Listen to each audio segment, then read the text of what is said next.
जी हाँ दोस्तों, आखिर नासा क्यों चांद पर न्यूक्लियर रिएक्टर बनाना चाहता है।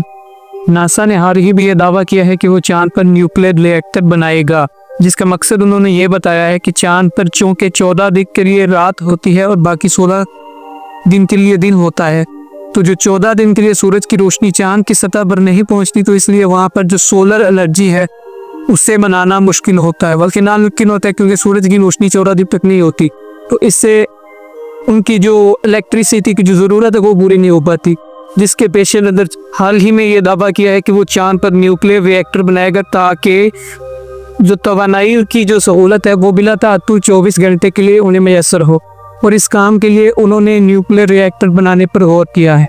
न्यूक्लियर रिएक्टर जिसे बनाने के लिए 3 कंपनियों से रब्ता किया गया है, जो कि नासा की तरफ से किया गया है। नंबर 1 लॉकहीड मार्टिन, वेस्टिंगहाउस, और तीसरे नंबर पर एक्स एनर्जी आती है, जिनसे रब्ता किया गया है, जिनसे न्यूक्लियर रिएक्टर बनाए जाएंगे ताकि चांद की सतह पर उन्हें पहुंचाया जाए और वहां पर तवानाई की ज़रूरत को पूरा करने के लिए इन्हें इंस्टॉल किया जाए। तो दोस्तों, जैसा कि नासा इस मामले में आ गया है, तो चाइना और रशिया भी कैसे पीछे हट सकते हैं। Politics.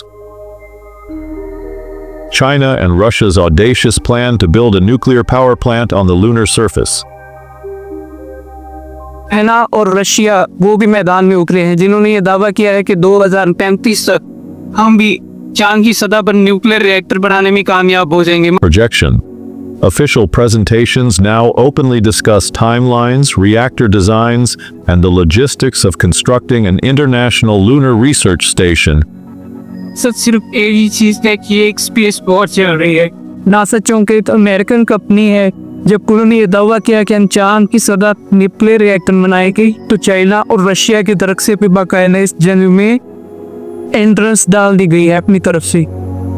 चूँकि चाइना ने भी ये दावा किया है, चाइना और रशिया मिलकर इस चीज़ पर काम कर रहे हैं कि 2035 तक वो न्यूक्लियर रिएक्टर के काम को पाया तकमील तक पहुंचा देंगे। अब इन तीनों मुल्कों की जानिब से ये जो काम किया जा रहा है, मकसद इनका सिर्फ ये है कि स्पेस में अपनी बका कायम रखना। सिंपल सा मकसद है कि चांद पर कौन कब्जा पहले करता है। लेकिन वजह ये बताई जा रही है कि हम वहाँ पर एनर्जी के ज़राए को पूरा करने के लिए न्यूक्लियर रिएक्टर वहाँ पर लगा रहे हैं। आग की सतह पर न्यूक्लियर रिएक्टर लगाना, क्या ये पॉसिबल है? और अगर पॉसिबल है तो क्या इसकी इजाज़त होगी?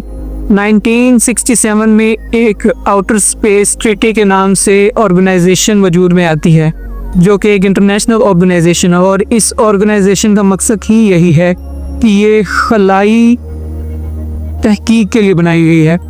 और अगर ये इजाज़त नहीं देती चांद पर न्यूक्लियर रिएक्टर लगाने की, तो ये कभी पॉसिबल नहीं हो, क्योंकि ये एक इंटरनेशनल ऑर्गेनाइजेशन है जिसकी इजाज़त के बगैर ये पॉसिबल नहीं।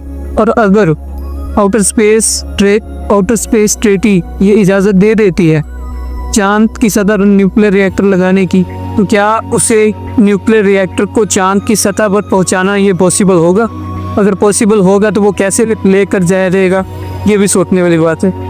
सबसे पहले तो इस बात को देख लेते हैं, क्या चांद पर न्यूक्लियर रिएक्टर अगर बड़े साइज़ का वहाँ पर लगाया जा सकता है या नहीं लगाया जा सकता। बड़े साइज़ का न्यूक्लियर रिएक्टर रॉकेट में लेकर जाना मुश्किल होगा, क्योंकि रॉकेट में जगह महदूद होती है, बिल्कुल महदूद होती है।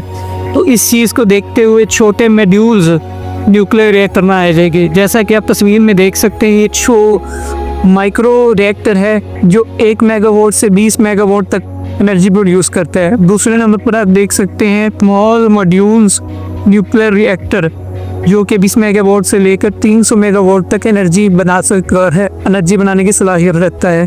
और तीसरी तस्वीर में आप देख सकते हैं कि लार्ज स्केल न्यूक्लियर रिएक्टर, जो कि 300 मेगावाट से 1000 मेगावाट प्लस तक एनर्जी प्रोड्यूस कर सकता है। तो इन सब में अगर देखा जाए तो जो छोटा न्यूक्लियर मॉड्यूल रिएक्टर है उसे लेकर जाना वहाँ पर तकरीबन पॉसिबल होगा, और अगर पॉसिबल होगा तो वो भी इस तादाद में होगा। और अगर वहाँ पर लगाया जाता है तो क्या इसके असरात होंगे, इस पर भी बात करते हैं। फर्ज करें अगर ये जो छोटे न्यूक्लियर मॉड्यूल रिएक्टर है ये वहाँ पर ले जाते हैं, तो इसके असरात क्या होंगे? इसके असरात अगर आपको बताए एटम बॉम्ब को, आपको बताए कि उसके क्या असरात होते हैं। अगर वहाँ पर न्यूक्लियर रिएक्टर के जो ताबकारी असरात हैं वो कह रहे कि तो वहाँ पर बहुत ज़्यादा नुकसान होगा, क्योंकि चांद की सतह पर कोई फ़िज़ा नहीं है जो इस एनर्जी को, इस ताबकारी असरात को जज़ब कर सके।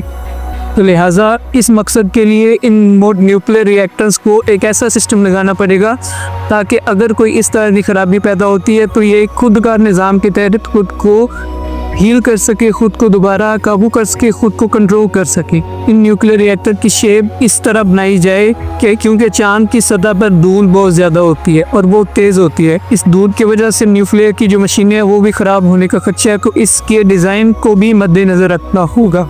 और अगर अब बात की जाए वसाइल की और लागत की, तो इस पर ट्रिलियंस ऑफ डॉलर्स खर्चा आता है, क्योंकि चांद पर या किसी भी जगह पर रॉकेट से 1 किलोग्राम वजन लेकर जाना, उस पर भी बहुत खर्चा आता है। और अगर चांद पर ये जो मिशन है न्यूक्लियर रिएक्टर लगाने का, अगर ये कामयाब हो जाता है तो चांद पर इंसानों की बका ये निहायत और भी आसान हो जाएगी। फिर चांद की सतह पर इंसानी खलाई स्टेशन बनाए जाएंगे जिनको 24 घंटे बिला तात्तुल बिजली की फराहमी मुयसर होगी ताकि वो तहकीक कर सके, वो रिसर्च कर सके। और अगर ये चांद वाला मिशन कामयाब होता है, चांद की सतह पर न्यूक्लियर रिएक्टर बनाने वाला, तो एक मरीख पर भी, मार्स पर भी न्यूक्लियर रिएक्टर बनाए जाएंगे ताकि मज़ीद रिसर्च की जा सके। तो देखते हैं क्या ये इस हद तक कामयाब हो जाते हैं। यार आउटर स्पेस ट्रेटी इस बात की इजाज़त देती है कि चांद पर न्यूक्लियर रिएक्टर लगाया जाए, और अगर न्यूक्लियर रिएक्टर बन जाता है तो उसके असरात क्या होंगे ये आने वाले वक्त में पता चलेगा।